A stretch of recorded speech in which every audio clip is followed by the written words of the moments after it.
حافظ خادم حسین رضوی رضی اللہ تعالیٰ عنہ کے جنازے پہ گئے. آپ کا عشق رسول لازوال تھا اور باپ کا مال عشق رسول تھا.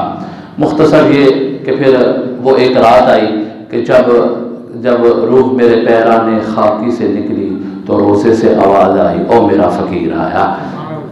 انہیں جانا انہیں مانا، نہ رکھا غیر سے کام، للہ الحمد میں دنیا سے مسلمان گیا.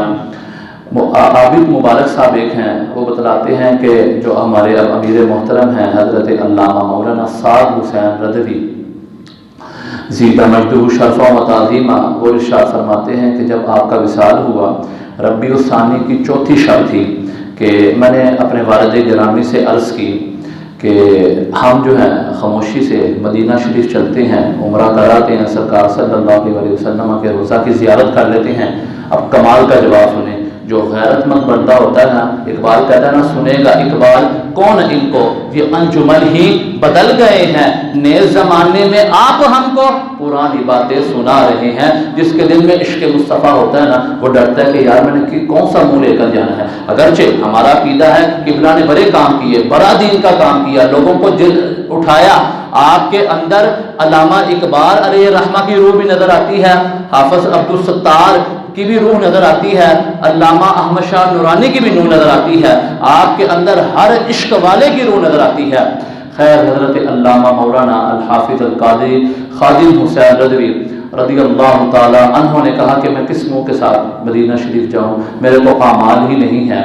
تو آگے اگلی بات بدلتے ہوئے کہا کہ دسمبر میں نے تمہاری یعنی سعد حسین رضوی جو ہے حافظ اللہ تعالی تمہاری شادی طے کر دی ہے کہ تیرا نکاح میں نہیں پڑھانا. اللہ کے ولی تھے نا، ان کی نگاہ کامل تھی اور واقعتاً ان کا نکاح خادم حسین رضوی نے نہیں پڑھایا، کوئی اور پڑھائے گا جو پڑھائے گا، ان کی نگاہ میں تھا. کہا کہ میں تمہارا نکاح نہیں پڑھاؤں گا. یہ کتابوں میں لکھا ہوا ہے، ان کے سوانح میں موجود ہے. تو انہوں نے کہا کہ تو اپنی والدہ کو کہے کہ تو اتنا موٹا تھیلا تیار کر دے، جو بھی مولوی تیرا نکاح پڑھائے گا تو اسے خدمت کر دی، تیرا میں نکاح نہیں پڑھاؤں گا. وہ کہتے ہیں کہ سعد حسین رضوی صاحب حافظ اللہ تعالیٰ فرماتے ہیں یہ ان کا کلام کرنا تھا، تو انہوں نے کہا بیٹے لائٹ بند کر دے اور رضائی میرے اوپر ڈال دے. تو خیر کہتے ہیں کہ ان کا قبلہ، ان کا جو چہرہ تھا وہ قبلہ کی طرف ہوا. میں نے لائٹ بند کی تو میں نے محسوس کیا کہ ہلکی سی حرکت ہوئی ہے اور ان کا چہرہ نیچے کی طرف جانے گیا. انا للہ و انا الیہ راجعون، انا للہ ما اخذ وله ما اعطى كل شيء عنده باجل مسمى. ہم اللہ ہی کے لیے ہیں، ہم نے اللہ کی طرف لوٹنا ہے. ہر چیز اللہ کے لیے ہے، جو وہ عطا کرے اور جو وہ لے لے، ہر چیز اس کے پاس ایک مقررہ مدت تک ہے.